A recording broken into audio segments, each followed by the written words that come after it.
Did you know the quality of your questions determines the quality of your connections?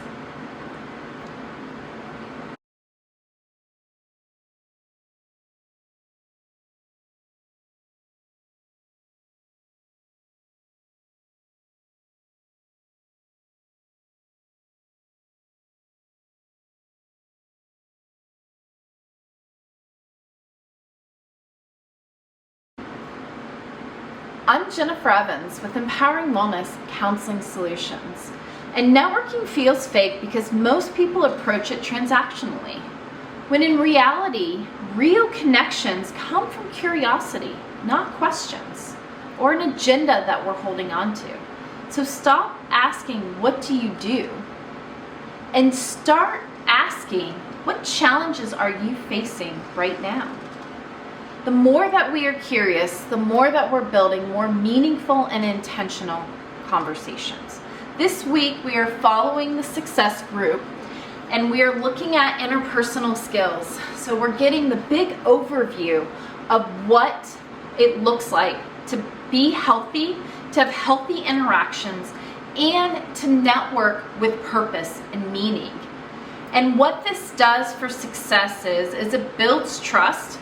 It builds confidence, it helps you to feed into your leadership style, and it helps you to create a more meaningful network that you can lean on and that they know and trust and can lean on you. We're not looking for acquaintances, we're looking for teammates. And the world can be your giant team if you let it.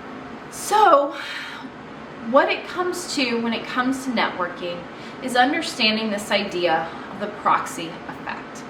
And the proxy effect in interpersonal relationships is understanding that who we are, who we let around us, and who we put into our lives is a direct relationship to how we are going to be successful and how we are going to be perceived. And so the key parts to the proxy effect is credibility by association. If you're connected to well-respected individuals or organizations, then they assume that you have similar qualities. It's a reputation transfer, that if you align yourself with a person or a group that has a strong reputation, the credibility will somehow rub off. Social proof and trust. People are more likely to engage in someone or trust someone who has been vetted or recommended by others. The negative proxy effect is that just as positive associations build credibility, negative associations harm your credibility. It's a shady crowd you don't want to be involved with.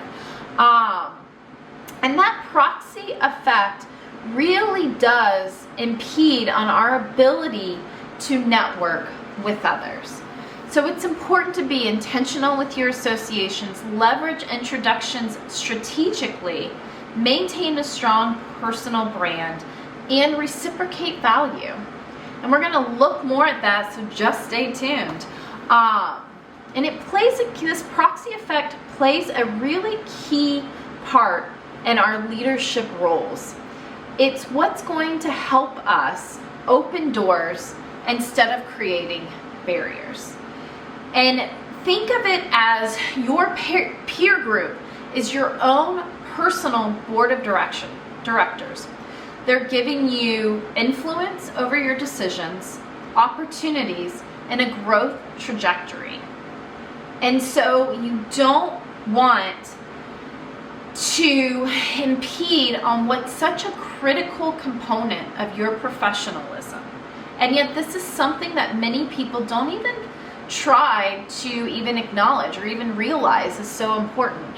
Well, what I do in my personal life is my personal life. What I do in my professional life is my professional. Sometimes you have to let go of the dead weight if you do want to be successful. And it's not saying I am better than you or I am worthy or more worthy of you. It's saying that I have a plan, I have intention, and if you want to elevate up with me, then let's go. But I can't keep being drawn down. I can't keep being your anchor. because I can't be your anchor and I can't be my sail at the same time. And so it's choosing you over other people liking you. We just talked about people-pleasing behavior, so go back to that video from yesterday to see that it's so crucial and important on how individuated we are. And there's this interpersonal individuation versus, or interdependence versus independence versus codependence, and how it all works together is that you don't want to be codependent, people-pleasing. You don't want to be independent. Isolation is the killer of life. You cannot be independent. So you want to be interdependent. You want to have your own individuated self, but know that you can freely exchange with others. Have those processes put out in place. And as you're building, excuse me, more meaningful connections, it's important to factor in chance and the 5-5-5 principle. Chance says that I'm going to put all my processes out there and I'm just going to let life happen. I can't control my outcomes, but I control the processes. And as I'm building processes, I'm making sure I have 5 mentors, 5 people I can look up to, and I can say, these are the people I want to be. These are the paths that I like, and I want to make sure that these things are on my path. We want 5 mentees, so we want to be in a position where we can influence others, and other people are coming in and pulling from our wealth of knowledge. And 5 peers, people who will give us honest feedback, critical feedback that will allow us to do better, that they value our growth, our life, more than approval. And having those meaningful peers are so important. And so many times we're missing that opportunity. And so how do we build these quality relationships? You're like, I'm not going to have anyone left. If I have to be choosy about my friends, it's already hard enough to make friends as an adult. How am I going to be choosy? Remember that when we focus on and set intentions for what our values are, and we look on the inside, on the internal, what our values are, people flock to that and they want more. When we look at marketing and branding, we don't say, well, just brand to everybody. Somebody will get it, and eventually you'll get someone to like you and somebody to buy your product. No, we say niche, niche, niche, niche, niche. Find something specific. Stop being afraid that nobody wants you. Find your value, market it very clearly, and everybody will come. Niche. It's all about niche. The more clear you are in marketing and branding on your values and your intentions, the more people that will come and follow you. I promise. I do promise. I see it work all the time. I know it's really, really hard, but I promise you, the more clear you are on branding yourself, the more people are going to be buying in on you. And what we want to know is this difference between networking and relationship building is really all about intention. Intention is, this is what I want out of this. I don't want quid pro quo. I don't want you to be an acquaintance. I don't want it to be like you have to give, then I have to give, and I don't want to be a robot. I want a natural connection, and I want to flow to our relationship, and I want to flow in life. And in order to do that, what we want to do is stop approaching it transactionally and instead come from curiosity, not an agenda. And what that means is that you don't want to say, oh, Mary has a pool, so I'm going to be her friend starting in April so I can swim all summer, and then when fall comes, I probably won't talk to her because I won't need the pool anymore. Because Mary's going to realize that she's not valued, that her pool is valued. And she'll either use that as leverage against you as April comes next year, and all of a sudden it's like, yeah, you can come, but I'm going to devalue you because you just devalued me. And instead, we come from curiosity. Well, what do you like to do, Mary?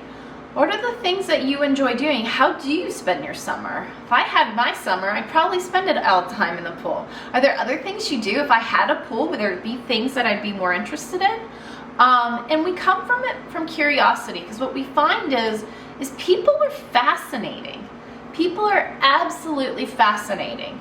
And if you can come at life with curiosity, you find out so much about yourself, and you get a chance to find out so much about others.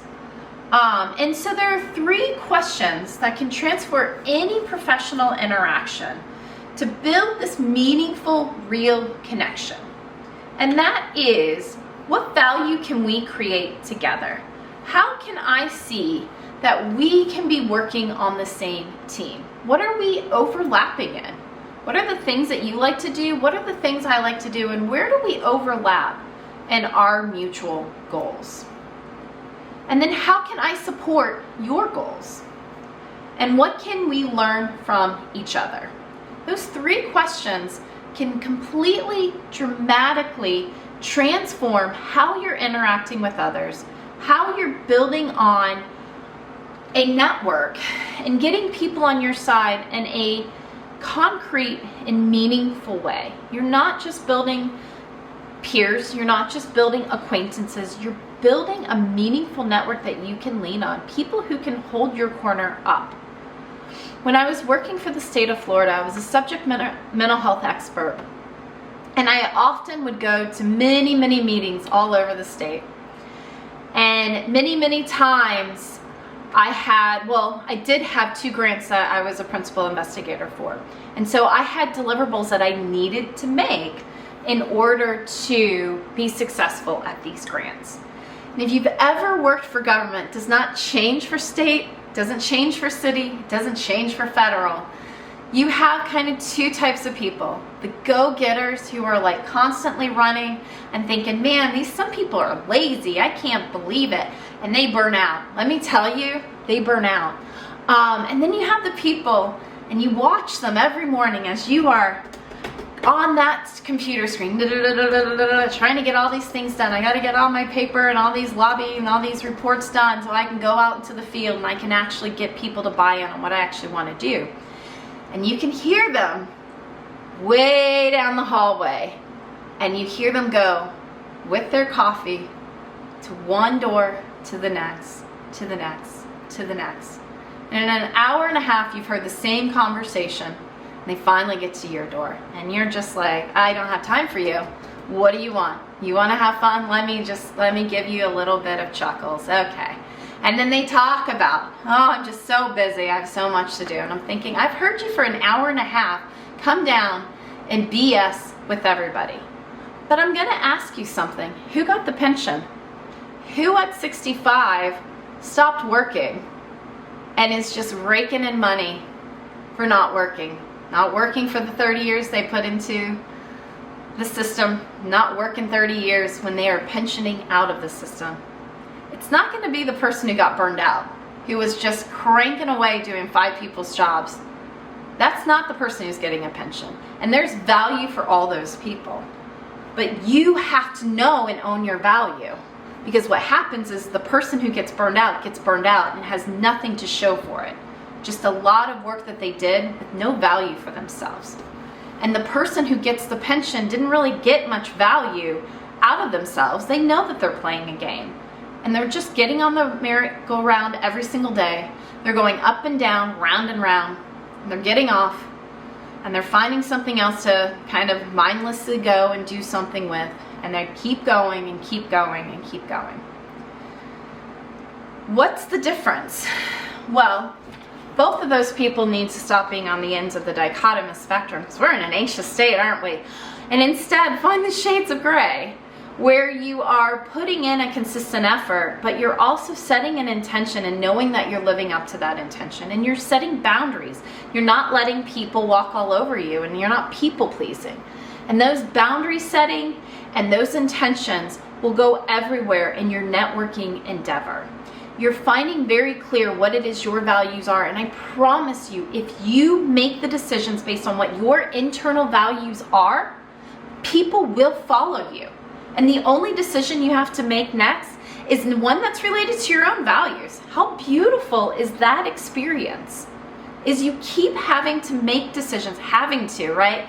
it's a blessing to know that the decisions I make every single day is just, do I want champagne or caviar, or both?